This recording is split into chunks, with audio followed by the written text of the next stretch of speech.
1절로부터 11절. 이제 제가 말씀을 읽겠습니다. 끝으로 나의 형제들아, 주 안에서 기뻐하라. 너에게 같은 말을 쓰는 것이 내게는 수고로움이 없고 너에게는 안전하니라. 개들을 삼가고 행악하는 자들을 삼가고 몸을 상해하는 일을 삼가라. 하나님의 성령으로 봉사하며 그리스도 예수로 사랑하고 육체를 신뢰하지 아니하는 우리가 곧 할례파라. 그러나 나도 육체를 신뢰할 만하면 만일 누구든지 다른 이가 육체를 신뢰할 것이 있는 줄로 생각하면 나는 더 그러하리니, 나는 8일 만에 할례를 받고 이스라엘 족속이요 베냐민 지파요 히브리인 중에 히브리인이요 율법으로는 바리새인이요 열심으로는 교회를 박해하고 율법의 의로는 흠이 없는 자라. 그러나 무엇이든지 내게 유익하던 것을 내가 그리스도를 위하여 다 해로 여길 뿐더러 또한 모든 것을 해로 여김은 내 주 그리스도 예수를 아는 지식이 가장 고상하기 때문이라. 내가 그를 위하여 모든 것을 잃어버리고 배설물로 여김은 그리스도를 얻고 그 안에서 발견되려 함이니, 내가 가진 의는 율법에서 난 것이 아니요 오직 그리스도를 믿음으로 말미암은 것이니 곧 믿음으로 하나님께로부터 난 의라. 내가 그리스도와 그 부활의 권능과 그 고난의 참여함을 알고자 하여 그의 죽으심을 본받아 어떻게 해서든지 죽은 자 가운데에서 부활에 이르려 하노니. 아멘. 역시 기쁨의 서신이라는 별명답게 곳곳에서 사도 바울의 권면이 등장합니다. 기뻐하라, 기뻐하라, 기쁨과 기뻐하라 라는 동사가 이 짧은 이 4장에 불과한 서신서에 참 여러 차례 등장합니다. 제가 누차 여러분들에게 말씀드린 것처럼 빌립보서는 옥중 서신이라고 제가 말씀을 드렸습니다. 빌립보 교회는 여러 문제들이 있었어요. 여러분들에게 서신서를 보시다 보면 참 하나님의 신비가 놀라운 게 뭐냐면, 어떤 교회 공동체에 문제가 이렇게 발생을 합니다. 그러면 그 교회에 서신을 보내죠. 그러면 그 교회에 서신을 보내서 어느 정도 문제가 해결되면 다른 교회에 문제가 이렇게 발생합니다. 에베소 교회, 빌립보 교회, 고린도, 골로새, 어떤 다양한 교회 안에 문제들이 등장하는데, 하나님은 그 사실을, 그 현실을 합력하여 선을 이루셨다는 사실 자체가 굉장히 놀라워요. 오히려 교회 안에 그 문제를 허락하심으로 바울로 하여금 편지를 쓰게 하시죠. 그래서 그 문제를 성서적으로 어떻게 해석하고 해결해야 될 것인지, 오히려 그 문제를 도드라지게 함으로 하나님이 그 문제를 이길 수 있는 성경을 기록하게 한다는 사실이에요. 그러니까 빌립보 교회 안에 여러 가지 문제가 있지만, 우리가 앞에서도 살펴봤듯이 분열의 문제가 있다. 어제도 한번 살펴봤습니다. 두 번째는 어떤 무리들이 있었냐면, 분열이 있다 보니까 요 두 파로 나눠졌어요. 뭐냐? 헬라파 유대인, 그 다음에 히브리파 유대인. 쉽게 얘기하면 이런 거예요. 야, 이왕 우리가 예수 믿는 거 히브리식으로 믿어야 되지 않겠느냐. 아니면 외부에서 온 헬라파 유대인들은 야, 그러지 말고 헬라식으로 믿어야 되지 않겠냐. 이런 다툼과 분열들이 있었단 말이에요. 근데 교회도 이렇게 보시면 각자가 고집하는 신앙의 색들이 있어요. 그래서 예를 들면 새벽 기도파, 아니면 금요 기도파가 나눠질 수도 있고요. 아니면 침묵 기도파, 아니면 불러 주여 삼창파가 나누어질 수 있단 말이에요. 우리가 알게 모르게 우리 마음속에 우리의 어떤 살아온 삶의 일정과 과정 속에서 우리 몸에 녹아들어 있는 각자만의 신앙 색깔들이 빌립보 교회 안에 진리처럼 대두되기 시작한 거예요. 너 우리식으로 믿어야 돼. 이런 일들, 이런 서로의 분열과 시기가 빌립보 교회 안에 이제 일어나기 시작했어요. 그래서 오늘 거기에 대한 하나의 예로 이렇게 이야기를 합니다. 2절 같이 한번 봅시다. 시작. 개들을 삼가고 행악하는 자들을 삼가고 몸을 상해하는 일을 삼가라. 이게 뭐냐면, 개들은 첫째 이스라엘 공동체에서는 믿지 않는 자, 세리와 창기를 보통 이야기하는데, 여기서 말하는 개들, 행악하는 자들, 몸을 상해하는 자들이란 이야기는 어떤 거냐면 고행하는 거예요. 고행. 그러니까 예를 들어서 무릎을 꿇어서 계단을 오른다든가. 우리가 종교개혁가 하면 가장 먼저 우리 입에 오르내리는 사람이 누가 있나요? 루터라는 사람이 있죠. 루터가 자기가 섬기는 성당 그 284개의 계단을 절기마다 무릎을 꿇고 올랐어요. 그러니까 무릎이 어떻게 되겠습니까? 무릎의 연골이 다 나가버리게 되는 거죠. 어떤 그런 고행을 통해 그리스도를 만나려고 하는 이단성이 충분한 성도들이 빌립보 교회 안에 있었다. 그러니까 그들을 향해 사도 바울이 뭐라고 얘기하냐면 개들이라고 얘기합니다. 전혀 그럴 필요가 없다. 왜? 1절에 그 이유가 나와요. 한번 제가 읽어볼게요. 끝으로 형제들아 주 안에서 기뻐하라. 너에게 같은 말을 쓰는 것이 내게는 수고로움이 없고 너에게는 안전하니라. 여기 보시면 이런 표현이 나오죠. 주 안에서 기뻐하라. 이렇게 되어 있어요. 그냥 기뻐하라고 얘기하지 않습니다. 사도 바울은 항상 예수 그리스도 안에서 아니면 주 안에서 기뻐하라. 이 말은 무슨 의미일까요? 주님 안에서만 참된 기쁨이 발견될 수 있다는 겁니다. 주님 안에서만 나에게 참된 기쁨을 가져다 줄 수 있는 능력이 생긴다라는 거예요. 사람마다 저마다의 기쁨을 추구하는 방식들이 다 있다. 어떤 사람은 술, 어떤 사람은 도박, 어떤 사람은 마약. 그 사람들이 그것을 왜 자꾸 선택할까요? 결국은 그것이 나에게 기쁨을 주기 때문에 그래요. 사람마다 자기에게 기쁨을 주는 것을 따라가게 마련이에요.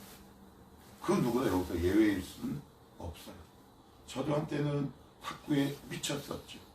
그것이 저에게 주는 유익과 기쁨이 참 컸어요. 그런데 지금은 그것이 더 이상 저에게 기쁨이 들지 않아요. 또 다른 기쁨이 제 안에 자리 잡고 있기 때문에 지금 내가 여러분이 기쁨을 추구하기 위해 내가 찾고 있고 따라가고 있는 것들이 무엇인지 한번 잘 생각해 보세요. 그것이 나에게 정말 기쁨이 되기 때문에 그래요. 그런데 오늘 사도 바울은 주 안에서 기뻐하라 얘기해요. 우리의 신앙이 요동하는 이유도 딱 그래요. 왜? 내가 기쁨으로 삼는 것들이 흔들리기 때문에 그래요. 잘 생각해 보세요. 어떤 사람은 매출이 나의 기쁨이 돼서 신앙이 흔들리고요. 어떤 사람은 물질이 나의 기쁨이 돼서 흔들려요. 그런데 이런 것들은 언제든지 요동할 수 있는 것들이란 말이에요. 하나님이 그냥 우리 바람이 뭐예요? 하나님, 내가 기쁨으로 삼는 것들 이것이 흔들리지 않게 해주시옵소서라고 요구하는 게 우리 기도의 핵심 아니에요? 하나님 돈 주시옵소서, 뭐 이것 주시옵소서. 그런데 사도 바울은 뭐라고 얘기하느냐? 주 안에서 기뻐하래. 너희들이 기뻐해야 할 이유가 바로 여기 있다라는 거예요. 그러면 우리가 이 지점에 도달하지 않으면 우리의 기쁨은 늘 요동치는 거죠. 한 사람으로 인해, 한 환경으로 인해. 그러니까 주님은 우리에게 이걸 주고 싶어 하시는 거예요. 그래서 여러분들이 A라는 기도 제목으로 하나님 앞에 막 부르짖고 있는데 하나님 응답하지 않아요. 쉽게 우리 주님 까칠한 분인 거 아시잖아요. 까다로운 분인 거 아시잖아요. 이런 분인 거 아시잖아요. 근데 왜 이럴까? 하나님 앞에 질문할 수 있어야 돼요. 이유는 여기 써 있어요. 나는 너희가 먼저 내 안에서 너희의 기쁨을 찾기를 원한다. 이 지점을 우리가 발견해내지 않으면 우리가 기도 제목을 막 씁니다. 아, 응답하지 않았구나, 낙심. 이렇게 된다는 거예요. 사도 바울은 오늘 빌립보 교인들을 향해 이렇게 권면해요. 아니, 명령형이에요. 왜 명령할까요? 너무 좋으니까. 자기가 감옥 안에서도 기쁨을 누리고 만끽할 수 있다 보니까. 그래서 1, 2절을 제가 두 가지로 딱 요약하면 지금 내 기쁨이 과연 어디 있는가? 그러니까 나는 왜 이렇게 신앙이 이렇게 자꾸 흔들리고 있는가? 왜 이렇게 롤러코스터처럼 이렇게 극과 극을 달리고 있는가? 그 이유는 바로 주 안에서 기쁨을 찾지 못하기 때문이다. 주 밖에서 기쁨을 향유하고 누리고 찾고 싶은 나의 욕심과 탐심이 바로 그 이유다.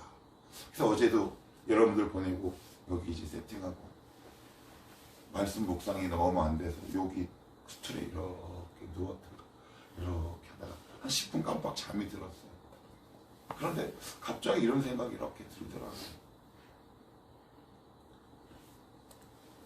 힘든데 기쁜 거야. 저는 뭐 무쇠팔 무쇠다리 로버트 태권브이도 아닌데 아침 6시부터 나와서 12시간 넘게 한다는 게 쉽지 않죠.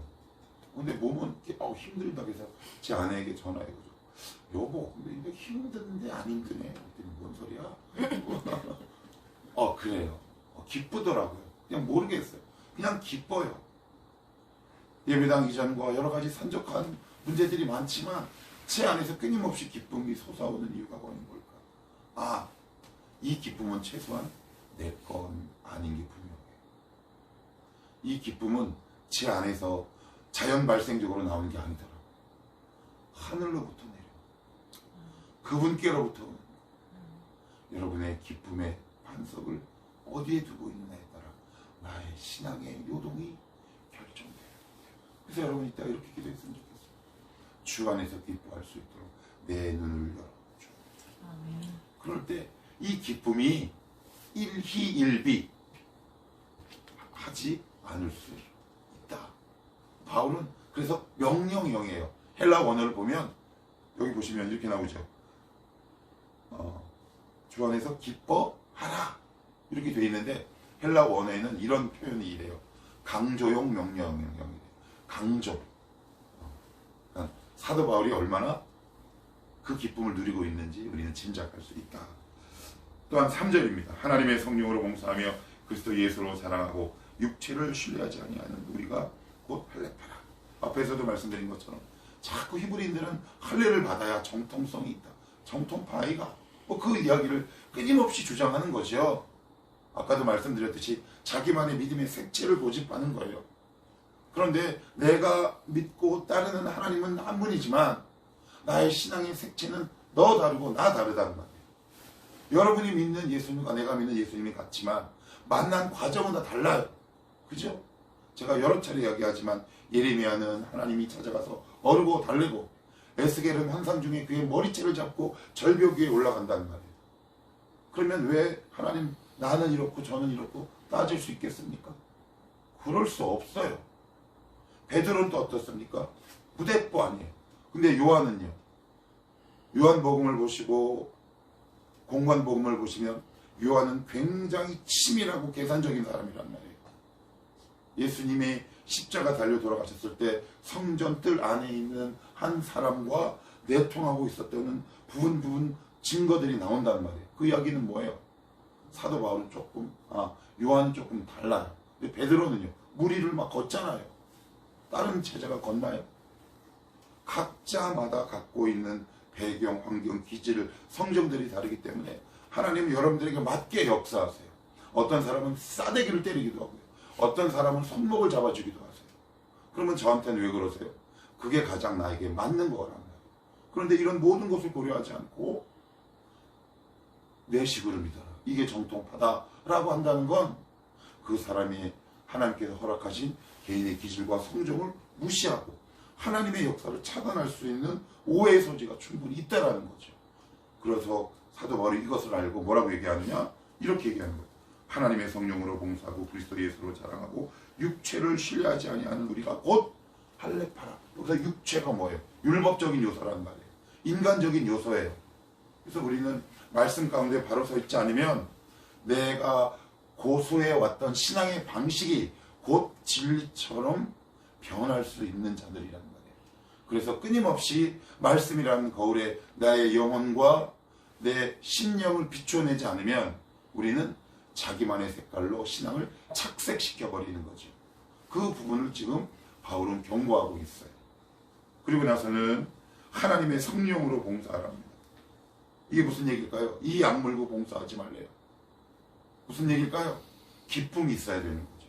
하나님의 성령으로 봉사하는 거. 봉사하는 자체가 달라요. 하나님의 성령으로 봉사하면 힘들 수 있죠. 그런데 기쁨을 잃지 않습니다. 아니 인간이라 약간 순간적으로 낙심할 수 있을지 모르겠어요. 그런데 하나님의 성령 당연히 우리 안에 기쁨이 일어날 수밖에 없죠. 봉사와 연결짓는 가장 한국인이 떠오르는 단어가 뭔지 아세요? 봉사하면 헌신, 인내요. 틀렸어요. 하나님의 성령으로 봉사하는 기쁨이에요. 왜 기쁨이 없습니까? 제가 제 아내에게 농담 삼아 얘기했던 것처럼 힘든데 힘들지 않습니다. 그래서 여러분들이 청월함 교회를 섬기든 아니면 각자에서 하나님의 일을 할 때 여러분 가운데 기쁨이 넘쳐나기를 소망합니다. 아멘. 하나님, 이 일이라는 것이 저에게 큰 기쁨입니다. 책임감이요, 율법적으로 그럴 소지가 다분한 겁니다.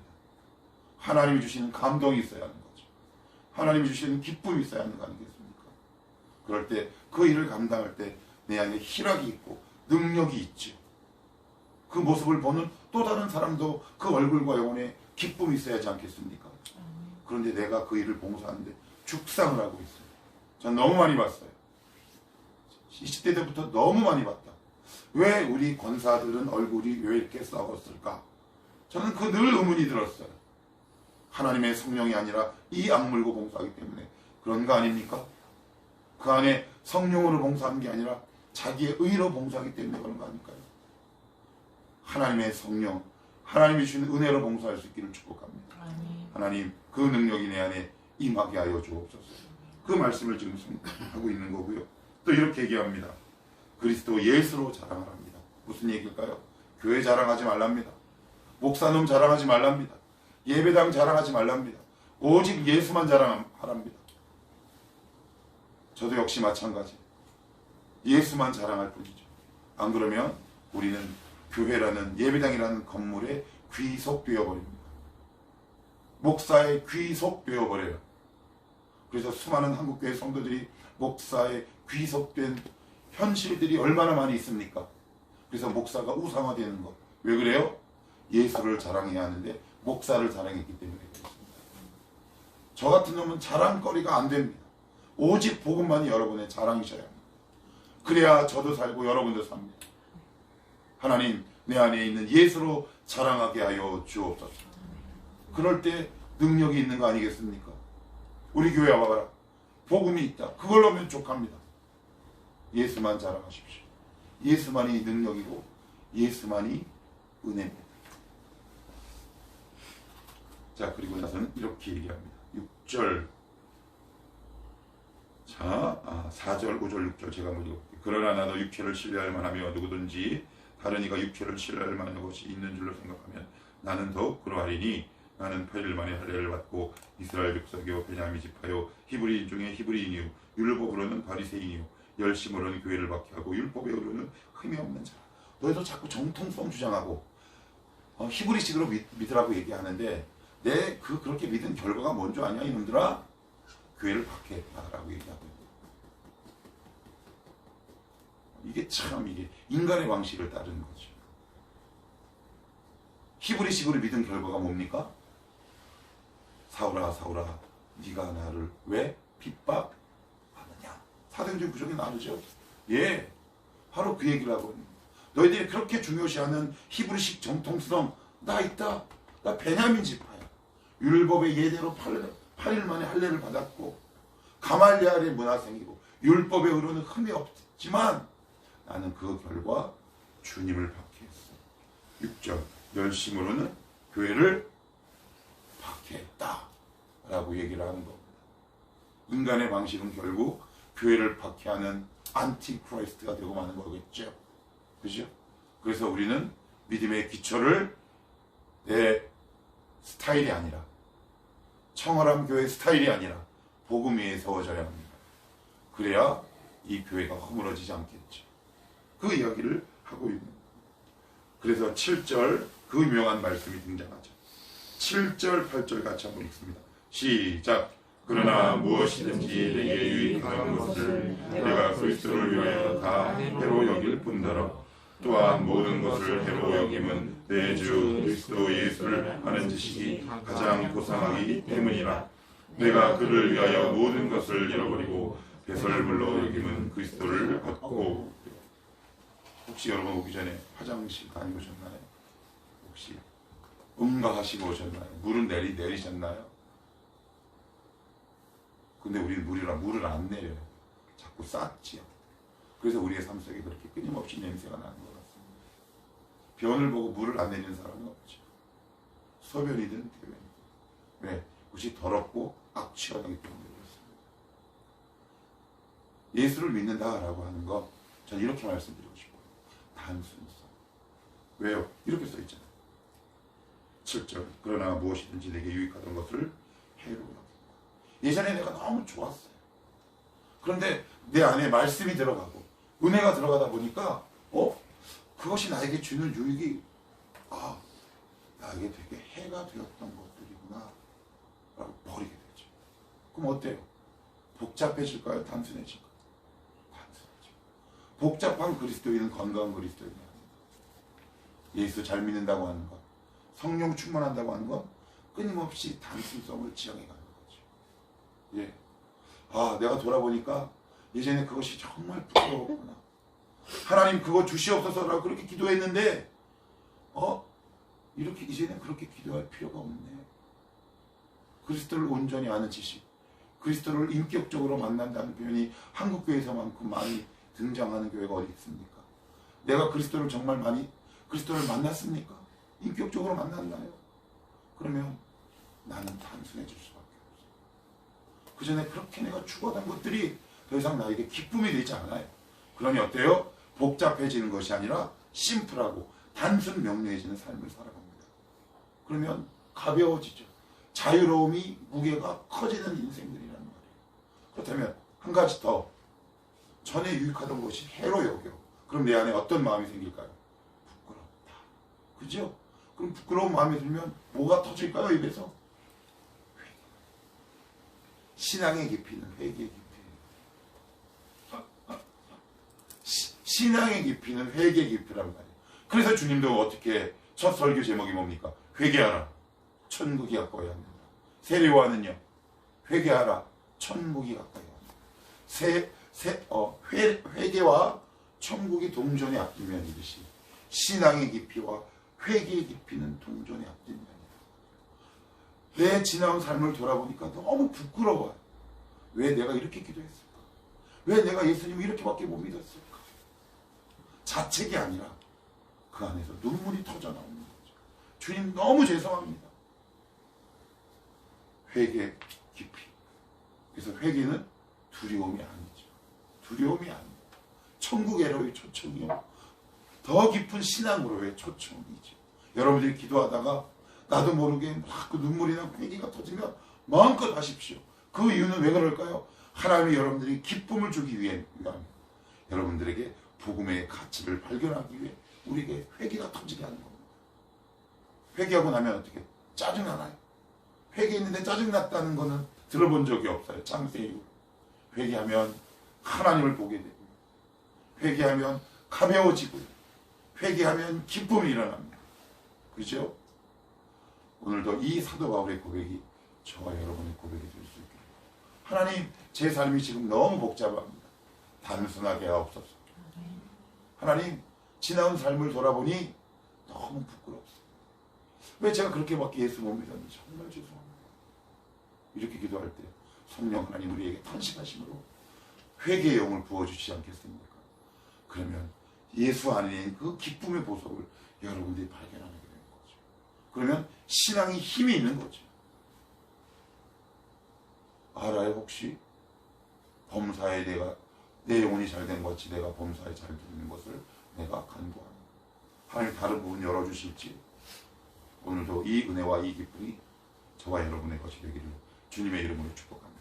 아멘.